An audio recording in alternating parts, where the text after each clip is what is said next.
Late one afternoon, a powerful CEO left his office certain that nothing could disrupt his carefully ordered life. But just outside the hotel doors, he saw something that made him stop in his tracks: a little girl, barefoot, clutching a wrinkled paper bag like it held the last pieces of her world. Her voice was steady but haunting as she whispered, "They don't want me anymore." From that moment, everything changed. What began as a chance encounter would unravel a heartbreaking truth, test the limits of compassion, and show how even the most guarded heart can be broken open by a child's courage. This is not just a story about loss. It is about rediscovering hope where no one expected it. Stay with us until the end, and if you believe in stories that heal and inspire, make sure to subscribe to The Retold Stories. The late afternoon light stretched across Charleston, coating the city in gold. Cobblestones glistened, historic facades glowed, and the salty air moved in steady waves.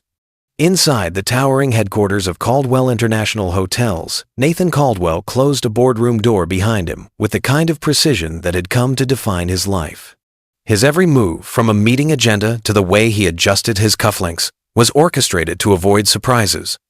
Order was his anchor. But order, as he was about to discover, could be shattered in an instant. Nathan was a man of schedules, polished routines, and control sharpened by years of leading an empire of luxury hotels. At 44, he was respected, wealthy, and utterly alone. Widowed young, he had poured his grief into work until emotions became something he managed like quarterly earnings. He was prepared for any business contingency. What he was not prepared for was a child standing in the shadows of his own hotel. The valet had his Bentley waiting. Nathan's stride was purposeful, eyes already shifting toward the evening ahead. A merger proposal sat on his desk at home. Dinner would be solitary, and sleep would come only after reading financial reports. It was not joy he sought, but predictability. That was his sanctuary. Yet as he approached the car, his gaze caught something near the service entrance, a shape too small, too fragile to be ignored, though his instinct urged him to turn away. He paused. Out of the darkness stepped a girl, no more than 8. Her sundress was faded, its hem ragged and frayed, bare feet pressed against the cold pavement. A paper bag, wrinkled and worn, was clenched against her chest, as if it were the last thread binding her to the world. She looked at him without fear, without tears, with a stillness that felt older than her years. Nathan's hand hovered over the car door handle. This was not his problem, he told himself. Social services existed for children like her. Security could be called with one gesture. His life had no space for detours. And yet, before he could look away, she spoke. Her voice was quiet, almost flat, but it landed like a stone in still water. They don't want me anymore. For a man who lived by numbers, mergers, and logic, Nathan was startled by the weight of a single sentence from a child. He turned back toward her, his composure wavering just enough for concern to slip through. "What's your name?" he asked carefully. She hesitated, then answered, "Gracie." The paper bag in her arms seemed to grow heavier as she said it. She shifted her gaze to the alley behind her, then back to him.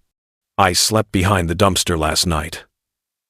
Nathan inhaled slowly, the salt air suddenly sharper in his lungs.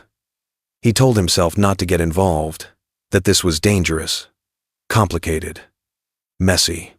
But his feet betrayed him. They remained rooted, as if the decision had already been made deep inside, long before he could argue with it. He studied her pale skin beneath dirt, the chapped lips, the scratches on her legs. He felt something twist in his chest. He masked it with the practiced cool of a CEO, but the mask was cracking. She spoke again, her words deliberate, almost rehearsed. "That house isn't mine. I remember another place." Her eyes flickered with something that was not fantasy but memory. She described a yellow house, flowers on the porch, a woman who smelled like cookies. It was said plainly, like a fact carved into her bones. Nathan, who had spent decades reading faces of investors, recognized authenticity when he saw it. This was no child spinning tales for sympathy. This was truth delivered with disarming simplicity. For a moment, the city faded. The taxis, the clatter of heels on stone, the murmur of passers-by, all blurred into silence. There was only the girl, her paper bag, and the quiet plea hidden beneath her steady words. Nathan crouched to meet her gaze. "Where is the yellow house?" he asked. Her small shoulders lifted in a helpless shrug. "I don't know anymore, but I remember it." The fragility in her answer sliced through his logic more cleanly than any argument ever had. He should have called the police right then. He even reached for his phone. But memory intervened 2 years earlier, a trafficking case where children had vanished before help arrived. The leak had come from law enforcement itself. Trusting the wrong person could mean losing her forever. He slid the phone back into his pocket. His jaw tightened. He needed to be careful. He needed to keep her safe until he knew whom to trust. Against every instinct to maintain distance, Nathan made a choice he could not undo. He opened the Bentley's back door. "Come with me," he said quietly. "We'll figure this out." Gracie hesitated, eyes flicking between the alley and his face. Then, without a word, she climbed into the car, still clutching the paper bag. She sat so carefully, as if afraid to disturb the air itself. Nathan closed the door and stood for a moment, unsettled. For years, he had lived in a world immune to disruption. But this child, barefoot and carrying nothing but a bag of scraps, had managed to shake the very foundation of his controlled life. Driving through Charleston, Nathan stole glances at her in the rearview mirror. She was a silhouette framed by the fading light, knees drawn up, face turned toward the window but not really seeing anything. The bag never left her grasp. He thought of handing her to social services, of returning to his penthouse and his sterile order. But another voice, quieter yet sharper, whispered in his mind. And then what? Would she vanish into a system already stretched to breaking? Would she slip through the cracks like so many before her? His grip on the steering wheel tightened. When she finally spoke again, it was not to ask for food, water, or comfort. "I don't go to school," she said softly. He glanced at her in the mirror. "Why not?" Her reply was stripped of emotion. "They said I'm too dumb, that I'd embarrass them." The words hit him harder than he expected. A child so small should not know rejection so intimately. He wanted to tell her she was wrong, that she was worth everything. But the words caught in his throat. Silence filled the car once more, heavy and suffocating. As the city lights flickered on, Nathan understood something had shifted. He was no longer a man who could pretend this was not his problem. Whether he liked it or not, this girl's story had crossed into his life, and walking away would mean betraying more than her. It would mean betraying himself. The road stretched ahead, uncertain and dark, but for the first time in years, Nathan allowed the unknown to lead him, and beside him, in the quiet hum of the car, sat the reason why. The Bentley moved quietly through Charleston streets, its engine humming a steady rhythm against the backdrop of fading daylight. Nathan's hands were steady on the wheel, but his mind was anything but. Every few blocks he glanced at the rearview mirror. The girl was there, small and silent, knees pulled to her chest, paper bag pressed tight as if it contained her very heartbeat. He told himself again that he should take her to the authorities, let trained professionals decide her fate. But every time he imagined it, he saw headlines about children lost in a system that could not protect them. He could not let her become one of those stories. He called Elaine Porter, his trusted counsel and longtime friend. Her voice was clipped at first, assuming he was speaking in metaphors about corporate battles. But when he explained, her tone shifted from amused to grave. She asked if he was bringing the child to the police. He hesitated.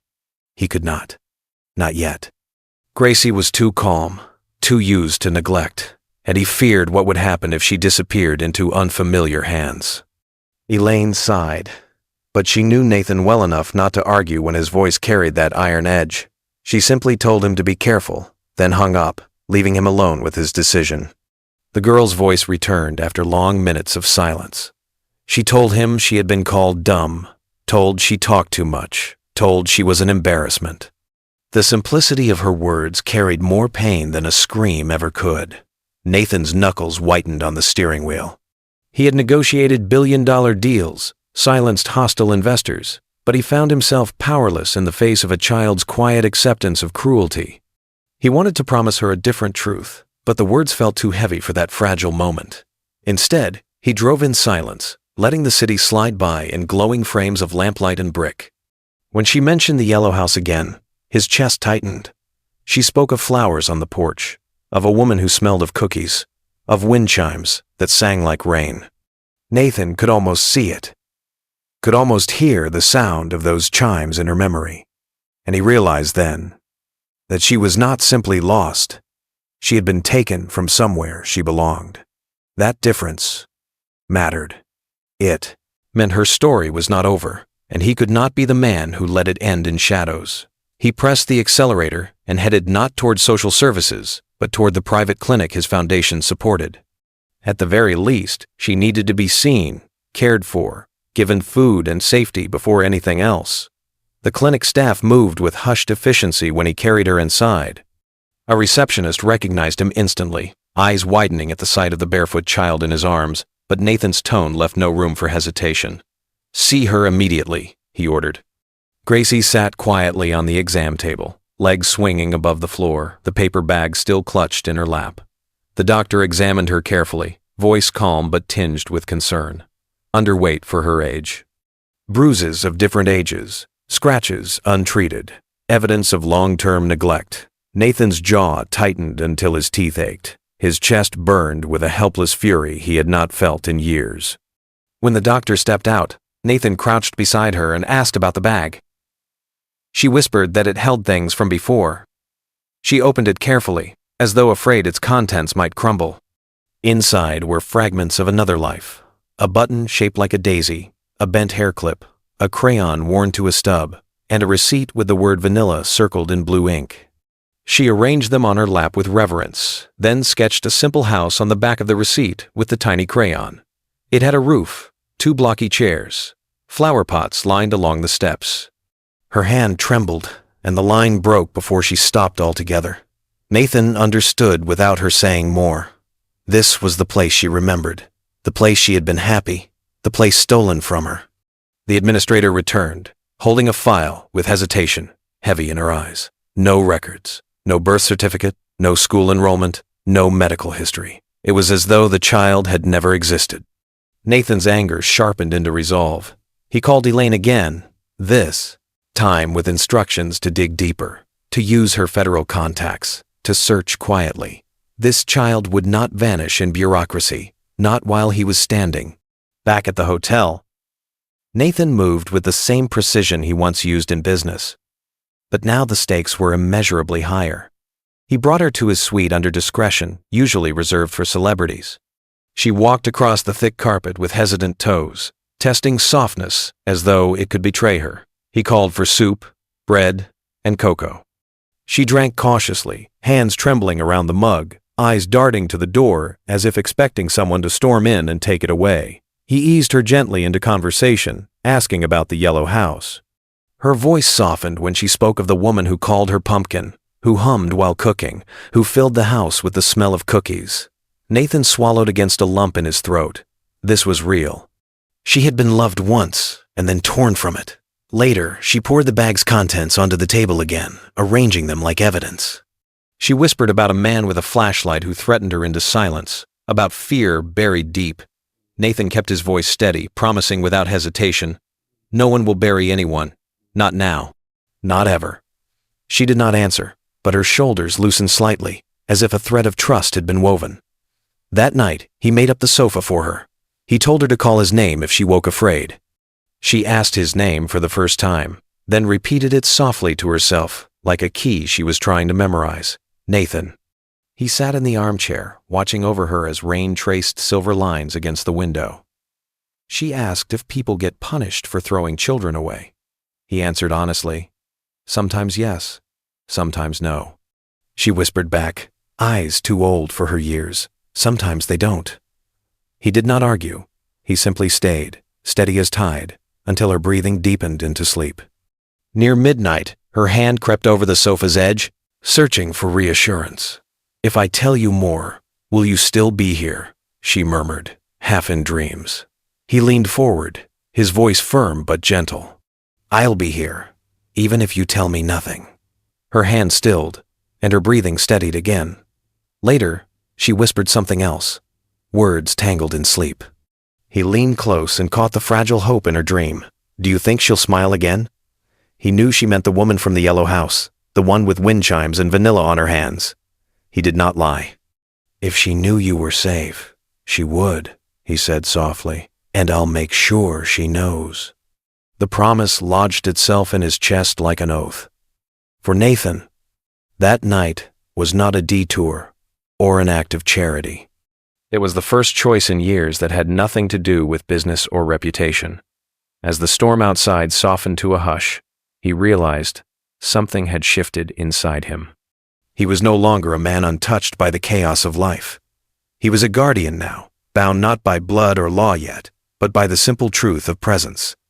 And as the child finally slept, safe for the first time in far too long, Nathan understood that this was only the beginning of a story that would test every part of who he was and who he was willing to become. Morning light seeped into Charleston with a thin haze that blurred edges but did not warm them. Nathan stood at the window of his suite, coffee cooling in his hand, while behind him the child sat quietly on the sofa, hair still damp from the night before. She cradled the wrinkled paper bag against her side as though it were part of her body. Neither spoke. But the silence was different now. It was not brittle, not heavy with fear.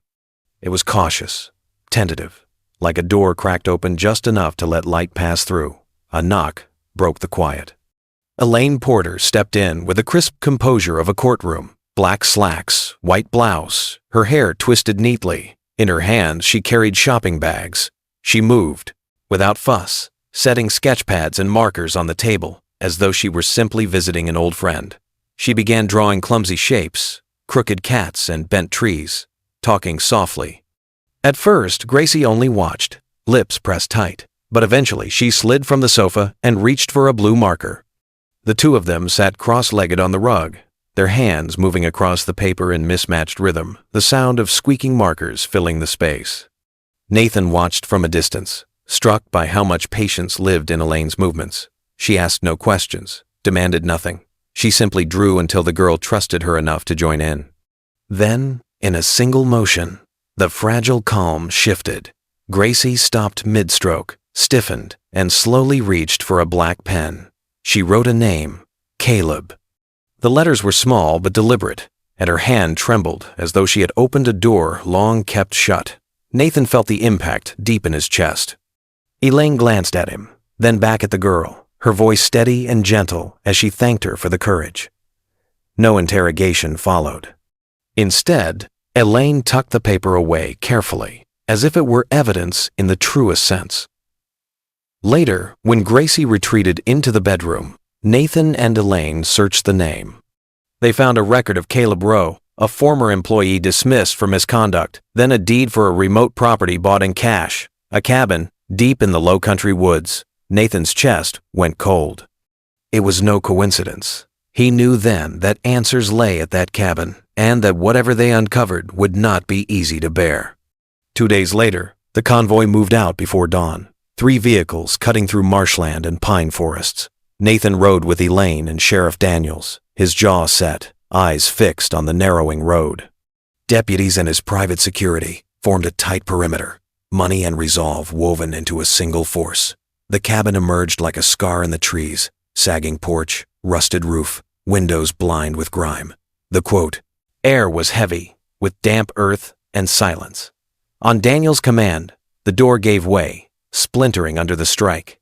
For heartbeats, there was only stillness, then the sudden thunder of boots and voices.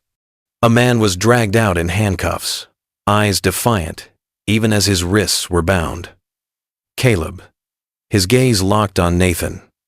Cold and daring. Nathan did not flinch. He only watched, knowing that defiance could not erase guilt. Inside, the cabin told its story in fragments, Polaroids scattered in a box, faces of children frozen in fear. A cot in the back, with bolts sunk into the wall. A padlocked refrigerator that held nothing but decay. A ledger marked with initials and dollar signs. Crude maps scribbled in the margins. Near the kitchen, a trapdoor opened to stale air and dirt, revealing the remnants of lives interrupted. A plastic butterfly barrette, a child's sock, bottle caps arranged like a secret game. Nathan's throat tightened as he took it all in. This was not only about Gracie. This was about many children, their stories silenced, their names reduced to initials. He ordered every piece bagged as evidence, his voice flat and unyielding. There would be no chance for this man to hide behind shadows again. Back in Charleston, the investigation unfolded quickly. Elaine pieced together records, connecting scattered complaints across counties. Deputies linked evidence to missing children. Forensics documented every inch of the cabin. And through it all, Nathan stayed near the girl. She remained at the hotel under an assumed name, curled on the sofa, asking once, quietly, if he was gone. Nathan did not answer with words. He answered by showing up, by being there, each time she looked for him. That was the only answer she needed. Days later, Elaine brought confirmation. DNA matched. Gracie was not related to the couple who had claimed her. Her real name was Grace Margaret Hanlon. She had been taken years before from the care of Margaret Holloway, a woman neighbors called Miss Maggie. Maggie had searched every corner of the city, plastered flyers on poles, begged strangers at bus stations, but she never found her pumpkin. She died of a stroke 2 years earlier, her grief unfinished. The weight of it pressed on Nathan, but it also clarified something within him. This child was not an accident in his life. She was meant to be found. In court, the proceedings were brief but heavy with meaning. Gracie wore a soft yellow cardigan, sleeves rolled to her narrow wrists. She held Nathan's hand with quiet certainty. The judge listened, read the affidavits, reviewed the evidence. Then he asked Nathan if he was prepared for permanence, for the responsibilities of a father. Nathan turned to the girl. Her eyes met his with a steadiness that told him everything he needed to know. When he answered yes, his voice did not waver. The gavel fell, small but absolute. Emergency guardianship was granted. He was her father now, not by blood, but by promise. Outside the courthouse, reporters pressed for statements. Nathan raised his hand and refused to speak. Some truths did not belong to headlines. Instead, he walked with her through the sunlight of a city washed clean by rain. She squeezed his hand, asking quietly what it meant. He explained that home no longer needed permission to exist, that rooms could be painted yellow, that family was theirs to define. She listened, and though she did not smile yet, she released a weight he could almost feel leaving her small shoulders. In the weeks that followed, their lives took on a new rhythm. He repainted a room soft yellow, lined the windowsill with flower pots, placed books and crayons within her reach. Mornings began with cocoa and whispered conversations about dreams.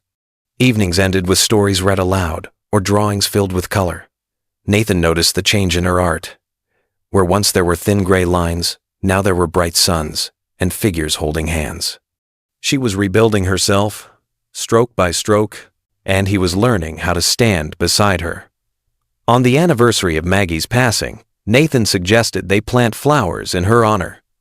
Together they knelt in the soil, tucking blooms into the earth. Gracie's hands lingered over the petals. She whispered that now Maggie would know she was safe. Nathan crouched beside her, brushing a strand of hair from her face.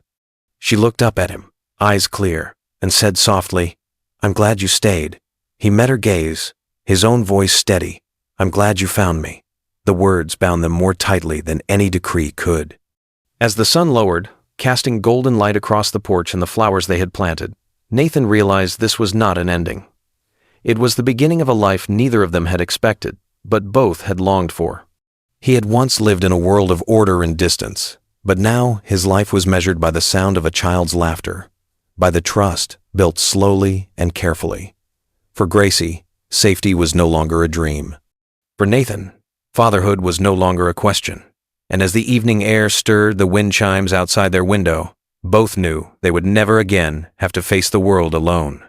There are moments in life when the world shifts, not with thunder or lightning, but with the quiet voice of a child who has been silenced for too long.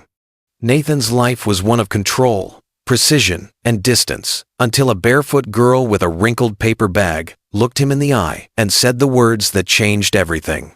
"They don't want me anymore." From that moment, the story stopped being about wealth or power. It became about love, trust, and the courage to step into someone else's pain and carry it with them. Gracie's journey is not only hers. It speaks to every child who has been told they do not matter, every heart that has been broken by abandonment, and every person who wonders if kindness can still change the world. Through Nathan's choices, we see that love does not require preparation or perfection. It asks only for presence, for the decision to stay when leaving would be easier. That is how families are built. Not by blood alone, but by promises kept and hope restored. When Gracie planted flowers to honor the woman who once called her pumpkin, she was not just remembering, she was reclaiming her story, turning loss into a living memory that could bloom again. When she whispered, "I'm glad you stayed," she gave voice to the healing that begins when someone proves they will not walk away. And when Nathan answered, "I'm glad you found me," it was not simply gratitude. It was the truth of a man who discovered that his greatest strength was not in boardrooms or business deals, but in becoming a father to a child who needed one. This story reminds us that healing is not instant, and trust is not given lightly.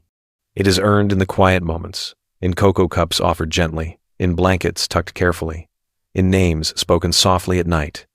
It is found in the courage to confront darkness and the faith to believe that light can return.